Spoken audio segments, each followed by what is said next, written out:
Chase Elliott survives an insane Atlanta race as NASCAR returns to TNT. Let's recap all the action from Echo Park Speedway. Welcome back to the Breaking Bob channel. Hope y'all are doing well on this Saturday night, probably Sunday morning when you're watching this, but regardless of the fact, what a race we just watched in the NASCAR Cup Series. If you're new here, hit that subscribe button. I'm always talking NASCAR on a daily basis here at Breaking Bob, but I'm still shaking, to be quite honest with you. That was just edge of your seat action, especially those last 30 laps or so from Echo Park Speedway, Atlanta Motor Speedway, whatever you want to call it. The rebrand, one for one at Echo Park. The fresh coat of paint, the new name, it delivered racing at this reconfigured Atlanta, of course, from I believe 2022 was the first year of it. Chase Elliott, the winner of that first reconfiguration Atlanta, and the hometown kid did it again at Atlanta for his second win at the track. And what a way he did it on the final lap, passing Brad Keselowski, who dominated this race in the second half. Chase Elliott sound the siren late at night at Dawsonville, just a few hours north. Hopefully not waking up too many of the locals. They were probably tuned in. Breaking a 44 winless streak. Yeah, 44 race winless streak going back to Texas in April. And even back then, it was a 47, 48 winless streak back then. So Chase Elliott hasn't won much in the last 100 races, but finally, the Dawsonville native gets the win that locks himself into the playoffs for 2025. Incredible racing tonight, action that just never seemed to cease. You had dozens of lead changes, 36 cars involved in an incident or in one another tonight. But let's just peel back this race layer by layer. Chase Elliott, of course, winning on that final lap pass from Brad Keselowski, really thanks to his teammate Alex Bowman. It was the 200 cars that really haven't had the dominance that we've seen out of that camp this year compared to their teammates Kyle Larson and William Byron. But tonight it was Alex Bowman and Chase Elliott really holding down the mantle for the team. And Bowman not giving Brad Keselowski the push coming to the home stretch there.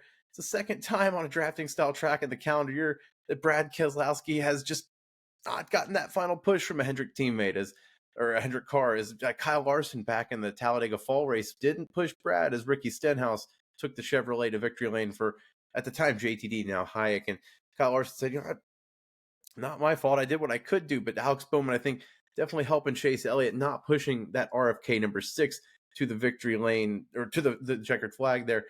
Chase Elliott needed that help from Alex Bowman. It was a night where you could generate runs, but you still needed to have some help behind you. And Brad Keselowski, even on the radio after, said, I needed a teammate. It felt like in stage 3, it came down to the RFK cars versus the Hendrick cars. It was Brad Keselowski, Chris Buescher, and you had Alex Bowman and Chase Elliott on the other side, really fast cars. But Chris Buescher, in the last 30 laps or so, he got shuffled back, and it just seemed like he could never get back into that track position to help out his teammate Brad Keselowski. It seemed like he was blocking for the first part of that stage and holding off the traffic behind him. Once those two got separated, it was just not the same. It was not the same at all. And you need help one way or another. And Bowman was the sidekick today for Chase Elliott. So now another playoff spot locked up as Chase Elliott locks himself into the playoffs for 2025. And it doesn't really change much. It moves the cut line up maybe a little bit, or cut line down, however you look at it. But Chase Elliott was already in a spot where he was probably going to point himself in with the consistency this year. That's not a shock, but it just leaves that margin for, with races like Chicago coming up, you've still got Daytona. You never know what's going to happen with some of these winners. Of course, SVG won at Mexico, so that already has one of those spots taken away. But someone like AJ Allmendinger could win at Chicago next week. You never know what's going to happen. But today, at least, with the calamity and the chaos, Chase Elliott winning, it could have been a lot worse, I think, for the playoff cut line moving forward. But for Hendrick Motorsports now getting that third car, now they can focus completely on Alex Bowman, getting him into the playoffs. And he won that Chicago race last year. A lot of people, I think, do kind of forget that. He was the winner of that Chicago race late last year. And for Hendrick Motorsports now, obviously the goal always is to get all 4 cars in. But now, with the summer still at their fingertips, they've got Alex Bowman now. They can put all their resources in. You see with Joe Gibbs Racing, they've got Chris Gabehart doing the same thing on the box with Ty Gibbs now on the 54 team. No changes to that team, but they're focusing all their resources on getting Ty Gibbs into the playoffs. So that way they can have their entire organization, and it helps financially, helps competitiveness. It's just an all-around, just a major, major task and accomplishment if you can get your entire organization into the playoffs. And continuing on that playoff talk, a lot of those drivers in the top 10 are going to look at this moment thinking that was their chance to make the playoffs. Of course, Brad Keselowski is the one that comes to mind coming into this day, 31st, I believe, in the point standings there. Everyone looks at him as one of those veterans that a lot of those drivers in the 2010s that really good at drafting style tracks, like a Denny Hamlin, it hasn't translated in the next gen car, but Brad Keselowski, it has. And he's always one of those favorites. And today he really got to show his veteran prowess, really being able to control the front of the pack with both lines, top and bottom. But the last lap, Elliott got around him, and it doesn't matter if you finish second, third, fourth, doesn't matter. It's a win and you're in style. And for Brad Keselowski at 31st coming in today, he knew this was one of those moments where RFK has had the speed, and especially early in the race with those Penske cars taken out. We'll get to that in a second. This was a day where all eyes were on Brad Keselowski to potentially put himself into the playoff spot, and especially with teammate Chris Buescher behind him for a moment there in stage 3. Even Ryan Preece at a glance, he had all 3 RFK cars, 1, 2, 3 for a second. Still, no checkered flag for the speed they've had the last month. And then you've got guys like Ricky Stenhouse Jr. and Zane Smith who are leading there with 15 to go, 10 to go in the top 5. They don't get those opportunities much. And I know Stenhouse did win at Talladega last year, and he's won multiple times in this next gen at drafting style tracks, but these are the races he has to make count. Finishing results are great, and especially for Stenhouse, who overcame a lot of adversity. He had that toe link break when he hit the wall in stage 2 or 3 early on there, and then also had a speeding penalty on one of those final pit cycles there. He was able to overcome that and just show his prowess on these style tracks, but he's got to win in order to really make it count. And it's the same thing for Zane Smith. It's the same thing for Ty Gibbs, for Justin Haley, who cut a tire down late. You gotta make these moments count, because you're not going to be in these positions to win many times in the season, historically at least. And all of those drivers were in positions to put themselves in the playoffs because they literally survived the chaos of today's race to potentially advance. And I really mean survive, because on lap 69, one of those restarts in stage 1, I think it was stage 1 still, a major accident took out most of the field. It felt like a lot of the competitive cars there, where I think it was on the 3rd or 4th row, you had Denny Hamlin get pushed by, I believe, John Hernimacek, and then Hamlin and both Noah Gragson spun, taking out a lot of the field, a lot of the cars that had just pitted on that cycle, including the stage winner, Austin. So it was stage 2, because it was Austin Cindric was taken out. He won stage 1. Joey Logano. You had both Trackhouse cars with Daniel Suarez and Ross Chastain, the top 2 Trackhouse cars there. Denny Hamlin, Josh Berry. It was chaos there. Chaos. 25 cars, I believe, in total on that incident there that really just completely changed the race. All of those cars that were competitive, the Penske cars that locked out the first 2 rows, all wiped out within the first 70 laps there. It was a major turning event. And, for the racing, you could look back and say, well, it takes out a lot of the field there. You've got 36 cars involved in incidents today. Usually you need the field to have a lot of cars to be able to generate runs, but these cars, the way Atlanta is configured, it's half drafting but half still oval. It's a weird beast of a mixture, to where the racing today really thrived regardless of who was out there.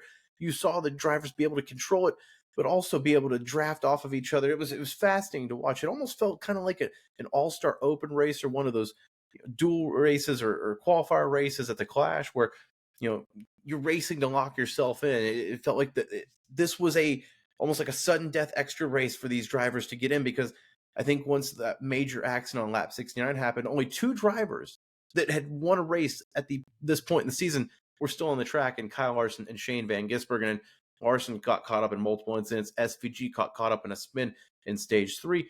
This was the moment for all of these drivers to lock themselves into the playoffs. So for Chase Elliott to be the guy who was one of the top points getters in the playoff standings coming in, that was not safe, it really doesn't change things. And I think for the rest of the field, they're kind of breathing a sigh of relief, but also saying that should have been me.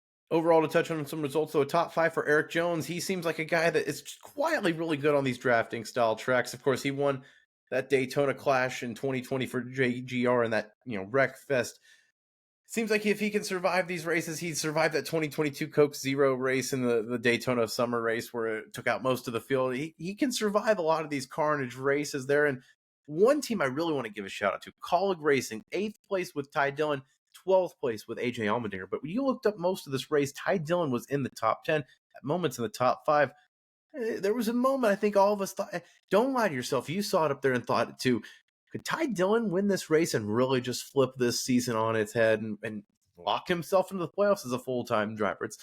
not unquestionable, especially after Harrison Burton last year. But really, I want to give a kudos for College Racing. It seems like they've really turned the program around this year.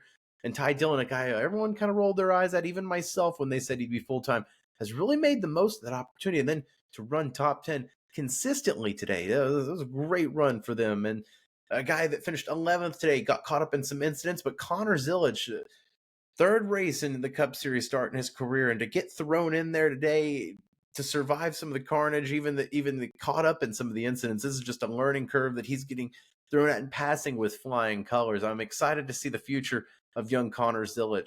Some guys we're not used to seeing up there. Cody Ware 13th, BJ McLeod 14th, his best result in years. Guys that just were able to survive the carnage today and just bring home those results, top 15 finishes or wins for these organizations like BJ McLeod and Live Fast. It's a massive win for him. And also, I do want to go see his roller coaster park out in East Tennessee. It sounds fantastic, and it looks like a great time. I'm all in for that. BJ, if you're watching this, hook me up. Let's do a collab here. And on the bad side of things, Ryan Blaney, I think it's his 7th DNF this year. It's a good thing he won at Nashville, like the broadcast said a couple weeks ago. Otherwise, he would be in a position where he's had so much speed, but he's had so many bad results as well.